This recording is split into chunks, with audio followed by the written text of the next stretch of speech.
for COVID this past week. To call this a significant loss for the Browns would only be an understatement. Garrett has 9.5 sacks. All his other teammates combined, 12.5 together. Browns defensive line coach Chris Kiffin said it's going to have to be some sort of a group effort to make up for that loss of Garrett. But this could be a boon for the Eagles. The Eagles have had to play with 9 different offensive lines in 10 games, and Carson Wentz, he's been sacked 35 times. The good news, of course, for Wentz is that if he does indeed go down today, at least the ground is soft. It continues to pour here. They suck. They suck. The quarterback play, I mean, it's just horrible. It really is. 2 weeks off, and he probably didn't even pick up a football. He's not accurate at all. Wentz's confidence is just completely shot.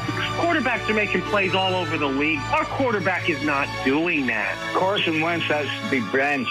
You cannot win in the NFL with quarterback play like that. Doug and Carson, it looks like a marriage headed for divorce.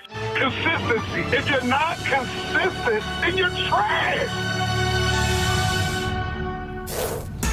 It's been a rough go for Philadelphia. Certainly, they almost got swept by the Giants. Still, that 3-5-1 record, just like real estate, location is the most important thing.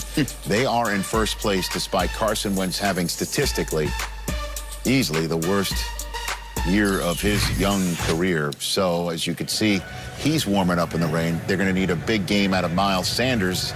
Certainly, if you expect this to be the Nick Chubb show, along with the rest of that Cleveland running game. Kurt, I mean, we've talked about it, but here we are now still talking about it. What's wrong with Carson Wentz? Rich, to me, this is an efficiency thing, and we can look at the pieces around it. We've been looking at that for, about a year now with all the different moving parts in and out, and that definitely has an effect on a quarterback, no question. But I've also been talking about it for about a year now that there's some deficiencies in his technique. And so when you watch him play, he can make one beautiful throw, and then the next throw misses by 10 yards. And you wonder how a guy that's had that much success, has played this long in the NFL, can be so up and down. And it comes back to those technique issues and feeling comfortable with what they're doing. I mean, you go back and look at this team. In 5 of their 9 games this year, they've had 2 red zone attempts or less. I mean, getting into the red zone, that speaks to efficiency.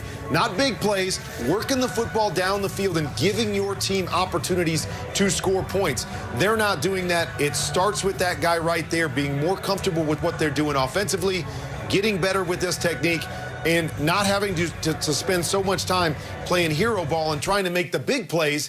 He's just got to make the right plays. Every play.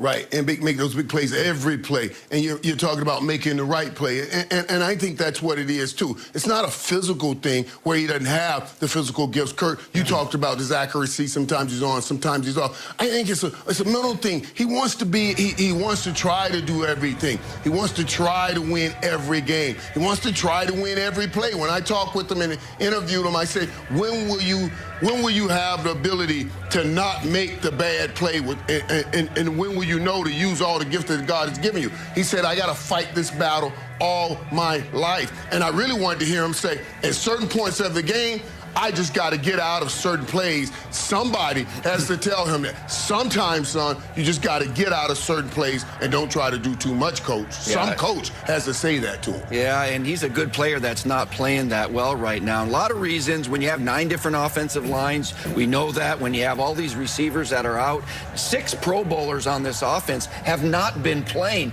So I think it's a Kurt, he goes back in the pocket sometimes instead of just reading his progression, feeling comfortable in the pocket and then stepping into his throws and doing all the right things. I think he feels like, hey, I got to get rid of this ball. Am I going to be protected okay? He's been the most sacked and the most hit quarterback in the league.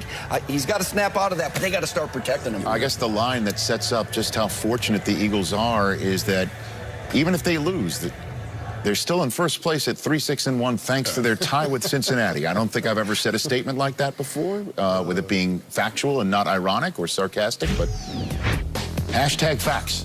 Hashtag facts. The site of tonight's Sunday night game where the Raiders could sweep the Chiefs. Another hashtag fact. Hashtag Omar Ruiz. Hey, Rich, Patrick Mahomes said this week that in that Week 5 loss against the Raiders, they did not match the effort or intensity of the Raiders. He said it was a reminder that they can't simply show up and win every week. Linebacker Anthony Hitchens said that energy or lack thereof was evident on tape. He said that's something that they worked on here in the bye week. He compared the energy to practices this week to that of the first day of training camp or of OTAs. He said it's something as Super Bowl champions they talk about all the time, getting their opponent's best shot. But until they were punched in the mouth that day, it hadn't sunk in yet. The Chiefs hoping that Week 5 loss, their only one they've experienced in the past 378 days. The desperate foe in the Raiders, who are sick of being dominated by the Chiefs. Touchdown! Patrick Mahomes on 2 rolls of the day. Hour of NFL Game Day morning here in Week 11. We saw this about an hour ago of Teddy Bridgewater trying to warm up with an injured knee that knocked him out of last week's game. He didn't pass our eye test, and this didn't pass Matt Rule's eye test. He's out, Steve Mariucci, for Week 11. How about passing the eye test right here? Taysom Hill will get his first start at quarterback since 2016 when he was at BYU in the big win against Utah State. Let her rip, big guy. And this guy always passes the eye test. He's got size, he's got speed, athleticism, touchdown maker. Chase Claypool's really become the go-to guy for Big Ben. And my eyes would like to see some passes thrown towards this guy right here, Dez Bryant. This may be the game in the red zone. Let's get a few passes up in the air towards him. That's Dez Bryant back on an NFL field. Came up from the practice squad just a couple of days ago. And Ryan Tannehill trying to rebound. Feels like a month since they last played. It really was the kickoff to Week 10 of Thursday Night Football. The Titans coming off of that loss, trying to knock the Ravens down a peg. Mike Garafolo at the bank today. What's up, Mike? Rich, Ravens defensive coordinator Don Martindale said you either win or you learn in this league. And last week against the Patriots, Ravens rookie linebacker Patrick Queen did a lot of learning. The Patriots clearly schemed things against Queen in both the running game and the passing game. And Queen, for his part, admitted that his coverage has been, quote, shaky this year, and also said he needs to be more physical today against the Titans and the downhill running game that involves Derrick Henry. Now, Queen will not have 2 defensive linemen in front of him, 2 veterans, Brandon Williams and Calais Campbell, both out for this game. So a real test for the talented rookie linebacker who has struggled at times this year, Rich. And this is why it's so big. I mean, we're beginning to start to see the playoff picture become more into focus. The Ravens, with that loss on Sunday Night Football, they're currently in the 7th seed. So if it was the current playoff format was the one of the last 30 years, Ravens would be in the hunt, or if you will, sniffing it, be in the playoffs. And you've got the Titans there 9th coming into today. Again, this is the final hour 4 of NFL Game Day morning.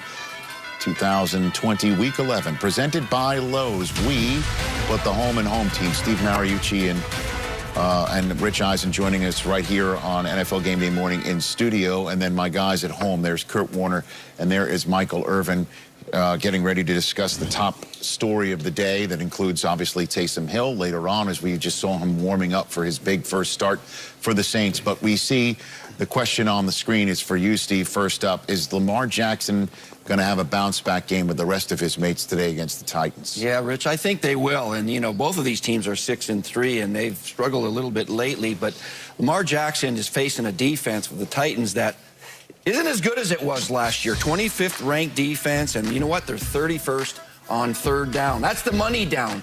Get off the field. And they haven't been able to do that with the Tennessee defense. And if you can't get off the field against Baltimore, they are going to chew up the clock. They're going to have the ball for 40 minutes, Kurt Warner, and you're going to have guys over there like Derrick Henry and Ryan Tannehill saying, hey, let us play a little bit. That other team won't get off the field.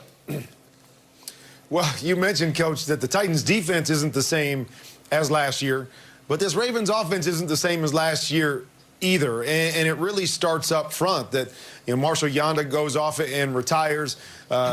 Ronnie Stanley suffered that injury. Skura with the issues that they've had there at the center spot. And so I do believe, I'm going to agree with you that I think it's time, and Lamar Jackson hasn't played awful football, that this is a defense that they can get right against. But it really is going to come down to those front 5 guys. You know, they don't have the 3 tight end set that they had in the past. It's going to come down to those, you know, front 5 guys being able to control the line of scrimmage and be able to run the football first, and hopefully Lamar Jackson to break out. So I'm going to say yes, because Titans defense has been a mess, but I'm still worried about the Ravens up front.